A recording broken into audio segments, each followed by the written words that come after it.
सोचो, एक छोटा सा कबीला जिसका नाम कोई भी नहीं जानता था, और फिर वही कबीला दुनिया का सबसे बड़ी रियासत बन गई। जी हाँ, यह कहानी एक ऐसे कबीले की है जिसने पूरी दुनिया में एक सल्तनत कायम की। यह कबीला 13वीं सदी, आज से तकरीबन 600 साल पूर्व में यह कबीला काई कबीले के नाम से जाना जाता था। उस समय काई कबीले के सरदार सुलेमान शाह थे।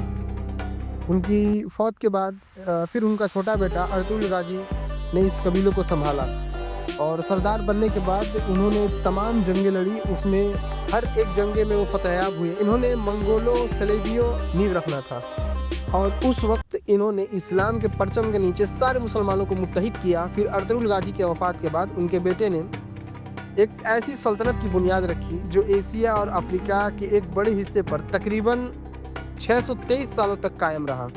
अर्तुगरुल गाजी के बेटे उस्मान गाजी ने पश्चिमी अनातोलिया में रोमन साम्राज्य के खिलाफ अपना राज्य फैलाया, और उनका जीवन इस्लाम में एक शक्तिशाली राष्ट्र बनाने का मुख्य उद्देश्य था। उनके अंदर एक जुनून था, एक सपना था कि सल्तनत कायम करना है। ऐसे ही एक रात उस्मान अपने खेमे में आराम कर रहे थे। ख्वाब में देखा कि उनके सीने से एक बड़ा सा पेड़ निकला जो पूरी दुनिया में अपनी शाखों को फैला रहा था। सारे लोग उसी के छाया में हैं, लेकिन यह सिर्फ सपना ही नहीं था। यह एक खुदा का इशारा था। एक छोटी सी ज़मीन से शुरू हुई कहानी आगे चलकर सल्तनत उस्मानिया बन गई, और उस्मान भी इस फानी दुनिया से रुखसत कर गए। उस्मान के बाद उनके बेटे ओरहान गाजी ने यह जिम्मेदारी संभाली और कई जंगें लड़ी। फिर उन्होंने बुरसा किले को फतह किया, और यहीं पर इन खाना बदोशों का कबीला एक रियासत बन गई। फिर इनका परचम कई जगह लहराया। ओरहान गाजी के फौत के बाद 1453 ईस्वी में एक नौजवान सुल्तान जो सिर्फ 21 साल का था, सुल्तान मोहम्मद, जो उनका नाम द्वितीय में आता है, यह एक बहादुर और निडर सुल्तान था।